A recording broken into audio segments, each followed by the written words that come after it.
TDP అధినేత చంద్రబాబు నాయుడు హయాంలో చంద్రన్న పెళ్లి కానుక పథకంతో పేద వధూవరులకు ఎంతో లబ్ధి చేకూరింది. ఎస్సీ, ఎస్టీ, బీసీ, మైనారిటీ, భవన నిర్మాణ కార్మికుల మహిళలకు అప్పటి సీఎం చంద్రబాబు నాయుడు ఆర్థిక సాయం అందజేశారు.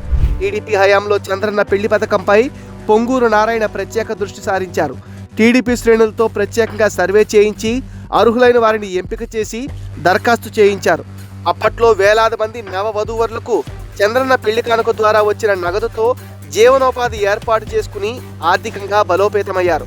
2019లో వైసీపీ అధికారంలోకి వచ్చాక చంద్రన్న పెళ్లి కానుక పథకం పేరును మార్చేసింది.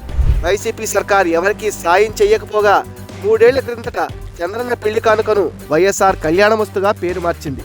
వైసీపీ తెచ్చిన కొత్త నిబంధనలతో ఎవరికీ ఈ పథకం అందకుండా పోయింది. వైసీపీ ప్రభుత్వం అమలు చేస్తున్న పథకాలు అర్హులకు అందడం లేదు. వైఎస్ఆర్ కళ్యాణమస్తుకు వేల మంది నూతన దంపతులు దరఖాస్తు చేసుకోగా కేవలం జిల్లా మొత్తం మీద 490 జంటలను మాత్రమే ఎంపిక చేసింది. అది కూడా వైసీపీకి అనుకూలమైన వారిని మాత్రమే ఎంపిక చేయడం చూస్తుంటే జగన్ ప్రభుత్వం ప్రజల పట్ల వ్యవహరిస్తున్న నిర్లక్ష్య ధోరణి ఇట్టే అర్థమవుతుంది. నిరుపేద కుటుంబాలకు ఆడపిల్ల వివాహం భారం కాకూడదనే లక్ష్యంతో టీడీపీ ప్రభుత్వం చంద్రన్న పెళ్లి కానుక పథకాన్ని ప్రారంభిస్తే వైసీపీ వచ్చి నిబంధనలు కఠినతరం చేసి వధూవరులిద్దరూ 10వ తరగతి చదివి ఉండాలనే నిబంధన తెచ్చింది. పేద వర్గాలలో 10వ తరగతిని వధువు వరుడు ఇద్దరూ చదివి ఉండాలనే నిబంధనతో అర్హులకు వర్తించే అవకాశం లేకుండా పోయింది. ఇలా అనేక నిబంధనల కారణంగా అర్హుల సంఖ్య బాగా తగ్గిపోయింది.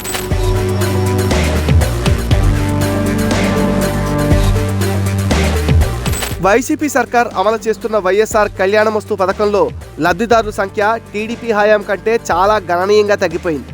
గతంలో చంద్రన్న పెళ్లి కానుక పథకాన్ని కొంతకాలం సాంఘిక సంక్షేమ శాఖ, చివరిలో డిఆర్డీఏ ద్వారా అమలు చేశారు.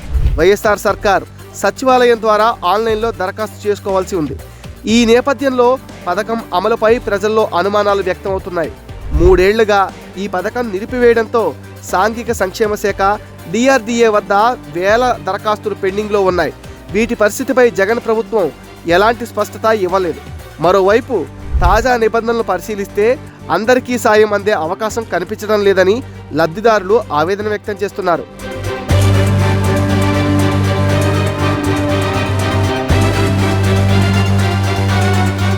టీడీపీ ప్రభుత్వ హయాంలో పెళ్లి కానుక పథకం సక్రమంగా అమలయ్యేది. వెలుగు ఆధ్వర్యంలో కళ్యాణ మిత్రులు నేరుగా దరఖాస్తులు స్వీకరించేవారు.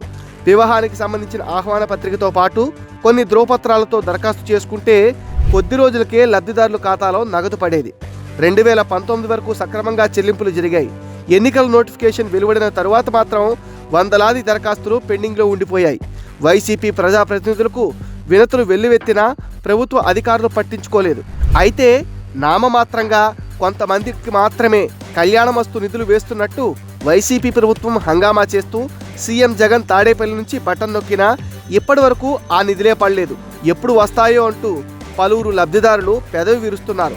టీడీపీ ప్రభుత్వ హయాంలోనే పథకాల అమలు తీరు ఎంతో బాగుండేదని లబ్ధిదారులు గుర్తు చేసుకుంటున్నారు.